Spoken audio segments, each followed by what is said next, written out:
Glad you're with us today. I'm Fred Davis, the pastor of Mending Fences Cowboy Church in Lebanon, Tennessee.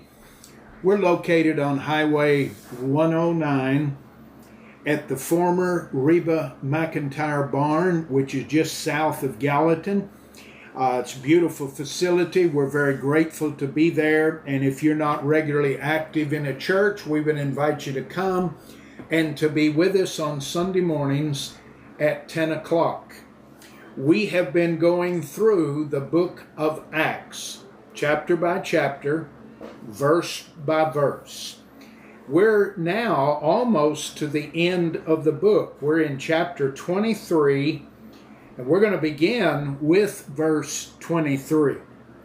And as we do, what we're seeing is the oppression of the Apostle Paul in his preaching the gospel to both the Jews and the Gentiles.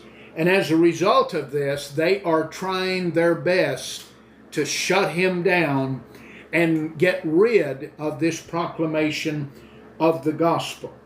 There was a plan before verse 23 that they were going to capture Paul and kill him. His sister's son heard about it, went to Paul and told him what was going on. And so we find in verse 23, then the commander called two of his officers and ordered, get 200 soldiers ready to leave for Caesarea at 9 o'clock tonight. Also take 200 spearmen, 70 mounted troopers, provide horses for Paul to ride, get him ready for Governor Felix. Then he wrote this letter to the governor. Now, this is the commander of Caesarea.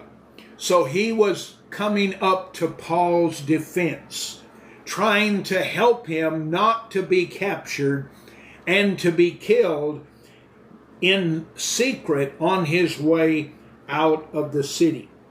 And so this is the letter that was sent to Claudius, verse 26.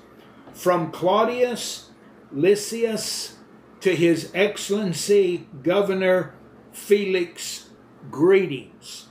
This man, talking about Paul, was seized by some Jews, and they were about to kill him when I arrived with the troops. When I learned that he was a Roman citizen, I removed him to safety. Then I took him to their high council to try to learn the basis of the accusations against him. I soon discovered the charge was something regarding their religious law, certainly nothing worthy of his imprisonment or even death. But when I was informed of a plot to kill him, I immediately sent him on to you.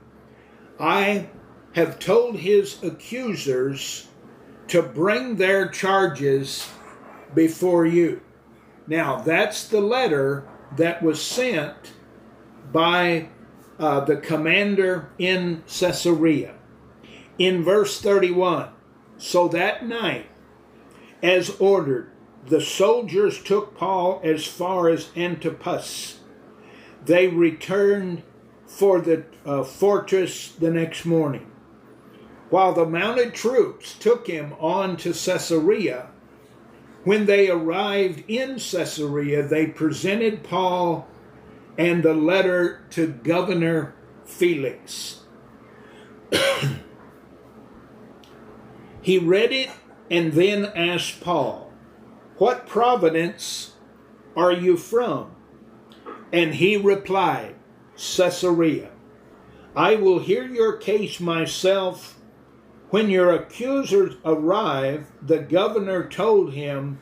Then the governor ordered him to keep in prison at Herod's headquarters. So we come now to chapter 24, 5 days later, Antipas, the high priest, arrived with some of the Jewish elders, and the lawyer, Tertullus, to present their case against Paul to the governor.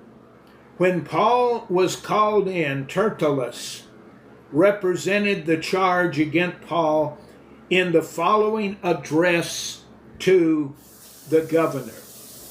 You have provided a long period of peace for us Jews, and with foresight have enacted reforms for us. For all of His Excellency, we have very grateful to you. But I don't want to bore you, so please give me your attention for only a moment. We have found this man to be a troublemaker who is consistently stirring up the riots among the Jews all over the world. He's a ringleader of the cult known as the Nazarenes. Furthermore, he was trying to desecrate the temple when he was arrested. You can find out the truth of our accusations by examining him yourself. Then the other Jews chimed in, declared that everything Tertullus said was true. The governor then motioned for Paul to speak. Paul said, I know, sir, that you have been a judge of Jewish affairs for many years, so I gladly present my defense before you. You can quickly discover that I arrived in Jerusalem no more than 12 days ago to worship at the temple. My accusers never found me arguing with anyone in the temple, nor stirring up a riot in any synagogue or on the streets of the city. These men cannot prove the things they have accused me of doing.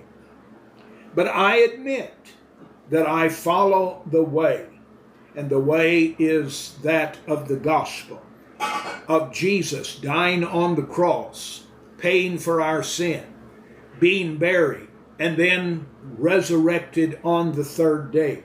That's the way.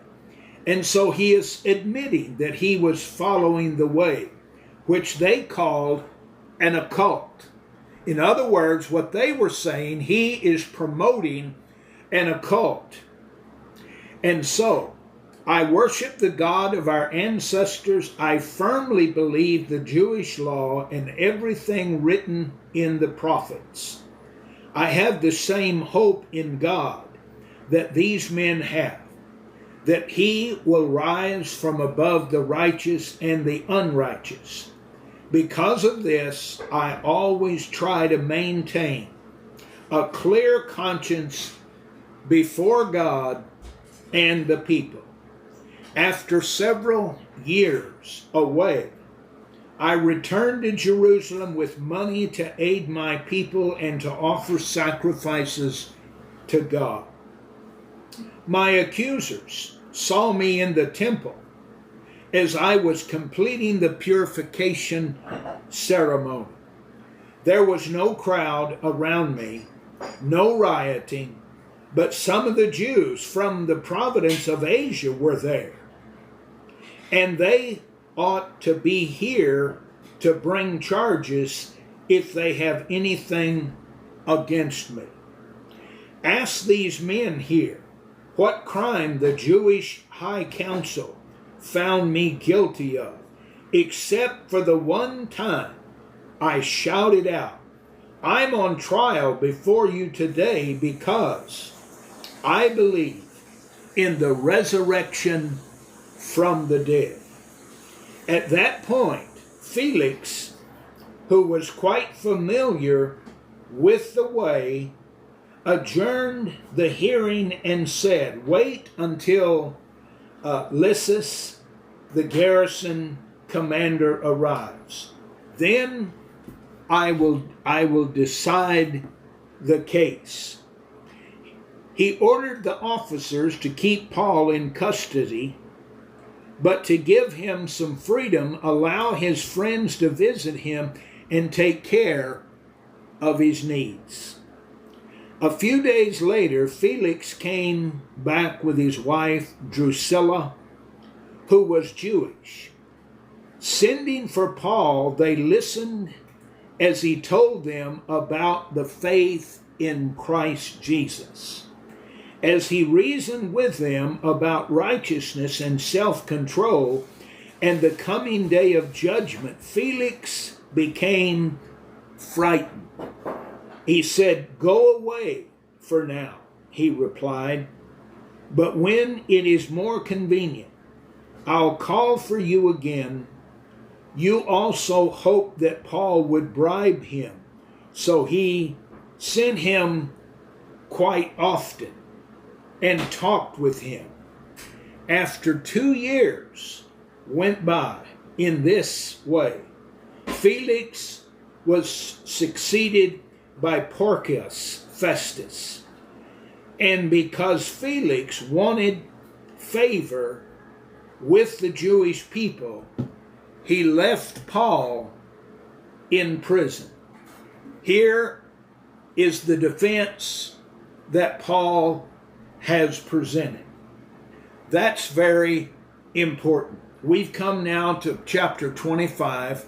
We're going to stop at this point and pick up with this in our preceding study. So I want to encourage you, be reading chapter 24 and 25. Thank you for being with us. May you be blessed on this day.